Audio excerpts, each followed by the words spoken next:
It's rare for Senate Majority Leader Mitch McConnell to ever say anything that goes against Donald Trump. But when it comes to questions of war and the possibility of withdrawing troops, Mitch McConnell speaks up, and that's exactly what he did on the Senate floor today. According to Business Insider, speaking on the Senate floor, McConnell, who also opposed a withdrawal of troops of Syria, stressed that the United States under Trump's leadership should not pull troops out of Afghanistan. He said the US must provide a limited but important role in defending American national security against terrorists who would like nothing more than for the most powerful force for good in the world. It's just so laughable to simply pick up our ball and go home. So he's referring to Donald Trump's desires to pull troops out of Afghanistan as the equivalent of him picking up his ball and going home, which is, essentially a way of saying that Trump's desire here is childish. I'm actually gonna disagree with McConnell, but let me give you more of his statement.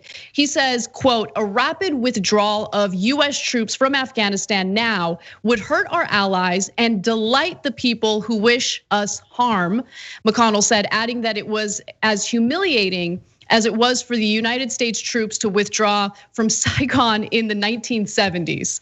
So, and he also compared the possibility of withdrawing troops from Afghanistan to President Obama's withdrawal of troops from Iraq back in 2011. He says the consequences of a premature American exit would likely be even worse than President Obama's withdrawal of Iraq back in 2011, which fueled the rise of ISIS and a new round of global terrorism. I think that it's telling that you can have Donald Trump literally try to dismantle our democratic process, refuse to accept the outcome of the general election, and McConnell says nothing. But when it comes to ensuring that we continue this endless war in Afghanistan, oh, he'll speak up. He'll speak up real quick. I mean, his donors need to make money, right? Private military contractors need to make money. I mean, it's just so ridiculous. Look, I actually also disagreed with Trump pulling troops out of Syria because what that did to our Kurdish allies was just flat out wrong. We abandoned our Kurdish allies in Syria and essentially paved the way for Erdogan to go in and rain terror on our Kurdish allies. That was an issue. But in this case, there is no end in sight when it comes to the war in Afghanistan. And every single time Donald Trump has tried to negotiate a way to withdraw our troops, Republicans try to undo it. They do anything and everything necessary to undo it, including, leaking these nonsense stories about how, Russia is actually paying bounties to the Taliban for American soldiers. By the way, that story never materialized. Never. The New York Times just regurgitated what their sources told them, didn't even question it. And now, literally months later, there is no evidence showing that Russia is paying bounties to the Taliban for US soldiers. So I don't side with McConnell on this. It's one of the rare instances where I think Trump has the right instinct in wanting to withdraw troops. But that's not how private military contractors make money here.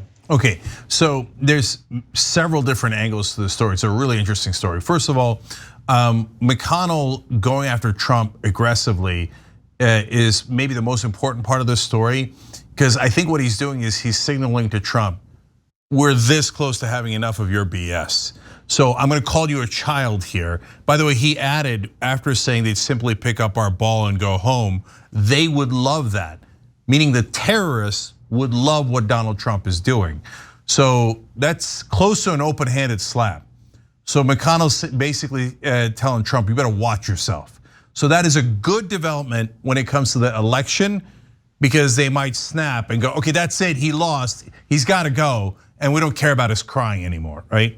Now, completely opposite of that is the point about, should we leave Iraq and Afghanistan? And there, Anna's totally right. So McConnell's 100% wrong about this. Now, I don't know why Donald Trump wants to withdraw from Iraq and Afghanistan. I know what his followers think. They think, well, that's a policy proposal that he had and he wants to follow through on it. I've never seen Donald Trump care about any policy proposal he had. I've never seen him follow through on any of it. The only one he did was tax cuts for the rich. That's the only thing he's ever cared about because that affects him. He did no other promise at all.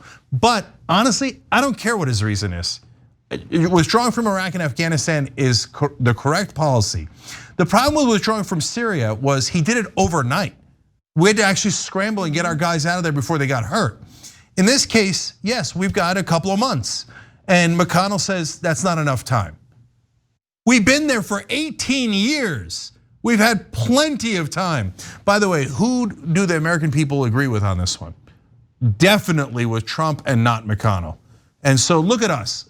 We're honest to the very, very end. If Trump is right about something, the 2 times that it's maybe happened ever, we tell you. So yes, it was a policy proposal. Again, putting motivations aside, if he's trying to do it so he could deliver, so he could run again in 2024 and say, hey, I got us out of Iraq and Afghanistan, great. I wanted him to get us out of Iraq and Afghanistan. So the third last component from my perspective here that's really important is that, thank you, Mitch McConnell, not for the election stuff that might come, but for, it looked like for a while today that the Democrats, as usual, were gonna bungle this. And they were coming out, and the media was coming out as outraged at Trump for withdrawing from Iraq and Afghanistan. Well, what does that make the Democratic Party? That makes the Democratic Party the pro-war party. That's a disastrous place to be. For God's sake, guys, even if you don't care about policy, and we deeply care, we're tired of US troops dying, we're tired of civilians dying, we're tired of wasting trillions of dollars. But even if you didn't care about any of that and all you cared about was the politics, have you ever read a poll in your life? Democrats hate the endless wars, Republicans hate the endless wars. Libertarians and centrists hate it even more. So who the hell does the Democratic Party think they're appealing to when they're yelling at Trump for withdrawing when the whole country wants to withdraw? So thank you, Mitch McConnell, for stepping up loudly and saying, no, don't forget, it's the Republican Party that's pro-war and will always be for needless wars. We appreciate you being honest about that. Thanks for watching The Young Turks, really appreciate it. Another way to show support is through YouTube memberships. You'll get to interact with us more. There's live chat emojis, badges. You've got emojis of me, Anna, John, JR. So those are super fun. But you also get playback of our exclusive member-only shows and specials right after they air. So all of that, all you gotta do is click that join button right underneath the video. Thank you.